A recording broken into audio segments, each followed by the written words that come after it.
Now, the prices of liquefied petroleum gas, popularly known as cooking gas across Nigeria, continues on the upward trend despite significant increases in local production of the product. The product local production, according to the defunct Petroleum Product Price and Regulatory Agency report on LPG supplied, showed an increase of 49,453.081 metric tons in the month of September this year, recording an increment of 23% in the month of August.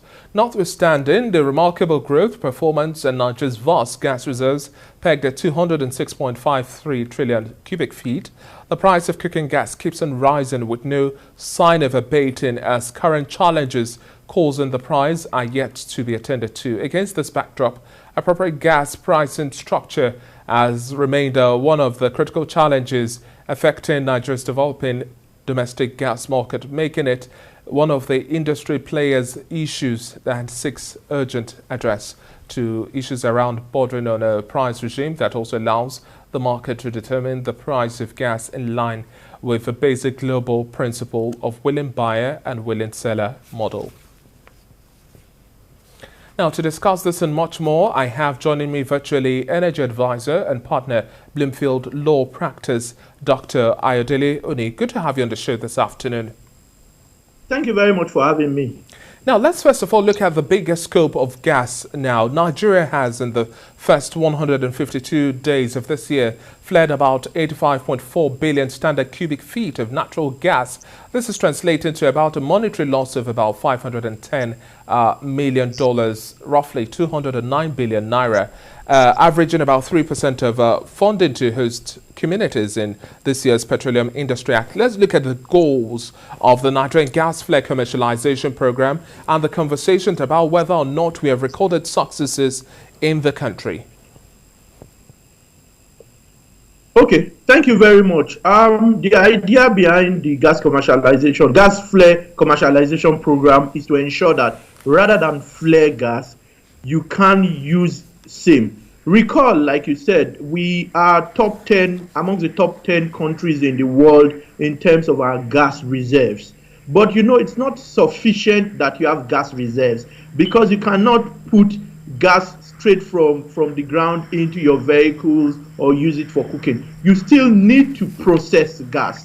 And when you process gas, you've got, of course, gas, you've got primarily methane. Then if it's that's dry gas. For wet gas, you've also got other gas compounds like butane and propane, usually used for cooking. And you've got octane and you've got other compounds. So if you do not process sufficient quantity of gas, then you fall into this problem. One. Secondly, if the commercial arrangement isn't good enough, despite the volumes of gas, a lot of people would rather flare gas than expend cost to develop infrastructure if they can't make profits from same. So that's where we have been, and then that's why the government thought about a really brilliant idea to give companies the right to go to flare points to take the flare gas and then use it particularly for midstream and downstream projects like cooking gas, fertilizer, and all of those. The process is ongoing. I don't think it's complete yet. That's why we haven't seen a lot of progress in terms of having those licenses go to the flare point to take flare gas to reduce the volume of gas flared. It's a sad situation, because in terms of gas flaring, I think I was doing some research a while ago and I realized that the gas flared in Nigeria can power a country like Trinidad and Tobago for a whole year, can power their economy for a whole year. So yes, the government is doing a lot in terms of policy. We haven't seen a lot of the results because some of the processes haven't reached a conclusion yet. Dr. Oni, I like the fact that you make mention of the fact that this is still a work in progress. But looking at the commercialization program for gas flare in the country, our rate as at January this year was pegged at 7.73%. Some analysts still say the proceeds of this program is still going to remain elusive, irrespective of the fact that we are seeing gas prices improve on the international market. Do you share in this sentiment in the short to medium term? Okay, in the short to medium term, I think that in the short term, I share this sentiment, but I think in the medium to long term, things should improve. Remember, we have a domestic gas supply obligation, where every gas producer is required to reserve a particular specific quantity for sale in the domestic market. So as long as you can have sale in the domestic market, then the international vagaries shouldn't impact as much as they would have, because as long as you continue to import a large quantity of the gas you use in the country, the international gas price is going to affect you. Remember also that your currency is getting devalued, so you wouldn't see those benefits in the short term until those projects come on stream. And infrastructure projects don't come on stream in 6 months or in 1 year. You'll be looking at a period of 2 to 4 years on the average for those projects to come on stream. So the international gas price issues and the vagaries of the market, issues in North America and elsewhere in Europe, Russia, in Europe, would affect us too, because we continue to import a large quantity of the gas we use in the domestic market. That's what the situation is. So I don't see things abating in the short term. The mid to long term. Dr. Oni, now looking at taking decisive measures, now the biggest cry we have from the populace is the fact that we are seeing cooking gas price hikes at levels that are unfathomable for the average Nigerian. This also largely affects our gas penetration target. Now, as we speak today, we have a refill of about 12.5 kg running into about 10,000 naira. What sort of actions do you think we can take now or plan in terms of the development of a blueprint and implementation of the program like this gas flare commercialization? How do you see us cutting the cost measure here? Nigerians cannot continue to pay for more. The NLNG just provides about, say, 40% of what we consume in the country. The rest is imported. Hence, that value of inflation will continue to remain an external factor beyond our control. How do we bring down the cost of gas? Yeah, that's correct. In fact, there are situations where we import more than 60%. I think in August we did over 77% of the LPG cooking gas used in Nigeria. So it's actually a problem as long as we don't produce enough. Now there are additional issues like the VAT challenge. Whilst there is the VAT order by the minister that takes cooking gas, midstream gas away from the purview of VAT, I understand that the FIRS continues to charge VAT. And of course, it's going to trickle down. It's going to add 7.5% to that cost and even more. So those are the challenges. Also, the challenges you have at times at the port. The challenges, once demand exceeds supply, you would always see this. That's the first point. And as long as we continue to import, it will be a problem because large quantities, if we continue to import 60 to 70% of our needs, because as the naira gets devalued, of course, what was $2? When $2 was 700 naira at some point, $2 is over 1,000 naira today. So that's also something you need to take into consideration. So even if other factors don't come to play, as long as you import and your currency continues to get devalued, you will continue to have this problem. What government can then do is to remove the other challenges within the country.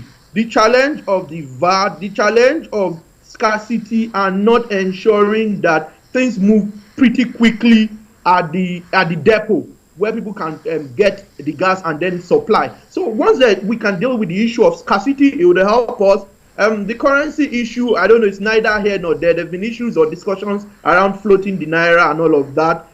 So first thing, reduce imports, ensure that you flood the market with gas, because government has the gas penetration program. So if you have the gas penetration program and you want more people to use gas, it then means that the demand will increase. If demand increases and you do not match demand with supply, you will continue to have this sort of problem. So it's matching supply, ensuring that we process more. We're number 10 in the world in terms of our gas reserves. We need to be able to process more to use for the domestic market. Otherwise, we will continue to have this challenge. And do you think government clearly understands this challenge, the ratio of availability versus affordability? Well, I think think government does. There are many very brilliant people in government, particularly advisors, and it's at times matching policy with politics at times, ensuring that policy plays a more important role than politics. That's the first point.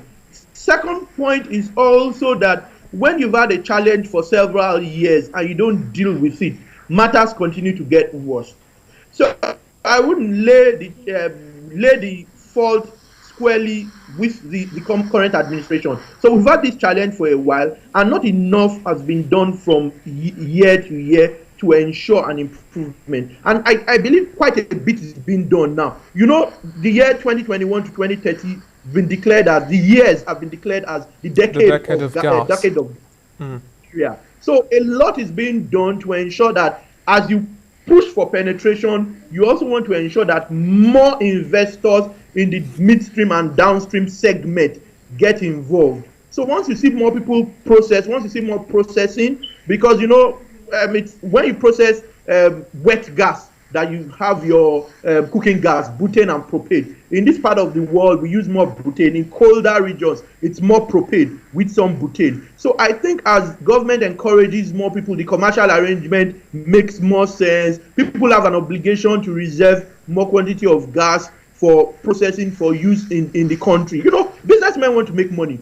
Once the commercial arrangement makes sense, you will see a lot of people come in to develop the infrastructure, the certainty. The Petroleum Industry Act 2 does play a crucial role now, because no one wants to invest in an uncertain environment, regulatory environment, where if you invest an amount, you don't even know how long it will take you to recover your sunk cost and make a margin. But now that the Petroleum Industry Act is effective, people can be fairly certain and can do their models or modeling to know how they'll recover whatever they invest and make returns based on the existing legal and regulatory regime. So I think government is doing quite a bit, and much more can be done in terms of policy and enforcement, and ensuring that you see the policy to the end, and then politics doesn't play a bigger or a more important role than policy.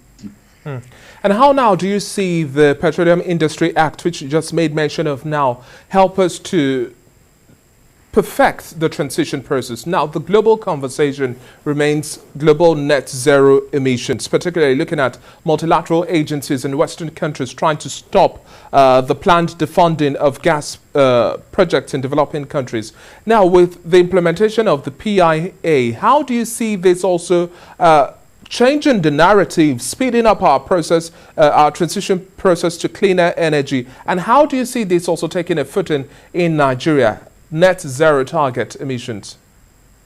Okay, I understand that the president did mention at the climate event a few days ago that by 2060 we'll reach net zero. For those who don't know what that is, it means the carbon emissions will be equal to what's taken off the atmosphere or the environment, to ensure that there's a net zero effect. So that if you pass on a particular quantity of carbon into the atmosphere, the same quantity is being taken off. So we have our own targets for 2060 based on what the president has said. A few other countries have got an earlier time. Now, our own situation in the world is a bit peculiar, particularly in the less developed or the developing world, because we are resource rich, we are carbon rich, and government's policy is to make gas our transition fuel.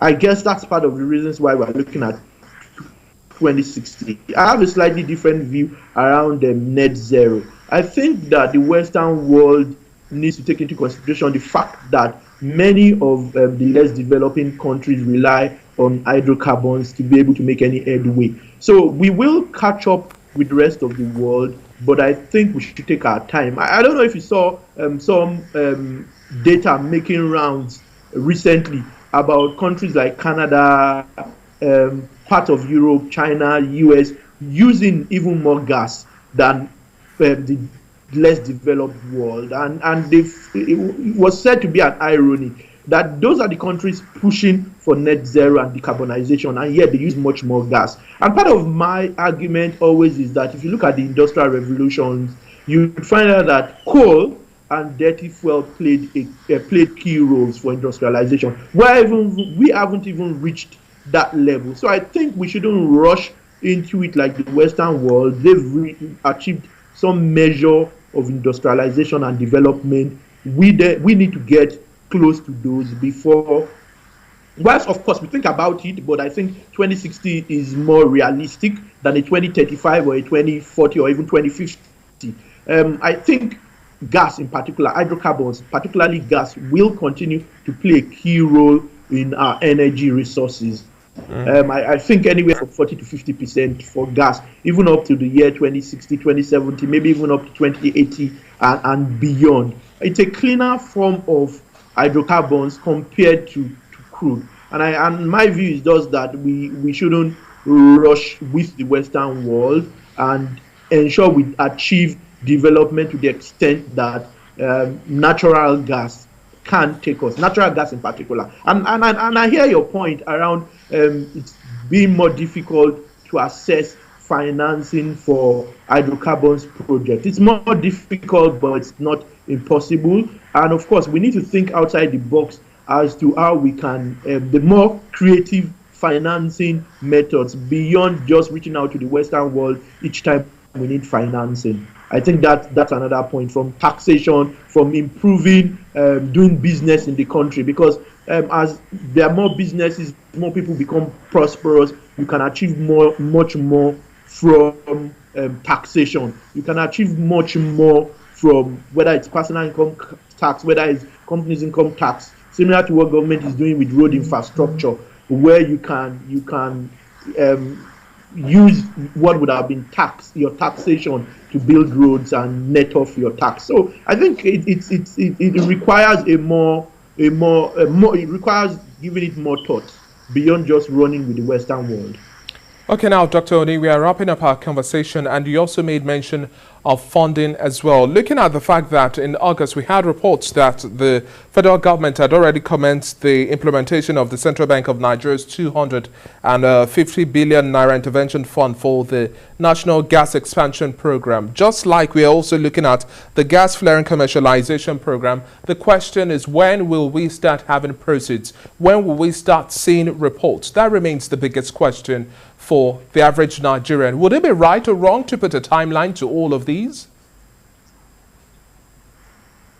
Well, nothing really is absolute, but I'll say give it the next 48 months. If I was to hazard a guess based on the information I have and being involved in some of the transactions, I'd say give it 48 months. I wouldn't want to be more optimistic than that. I think anywhere from 48 months, we'll begin to see improvement. Because first, when you even speak about the commercial arrangement, you also want to ensure that you've got enough demand in country before people begin to expend or sink cost or capex. So I think give it 48 months. A combination of all of these policies and proper implementation with the right advisors is a step in the right direction, and I think we will see progress.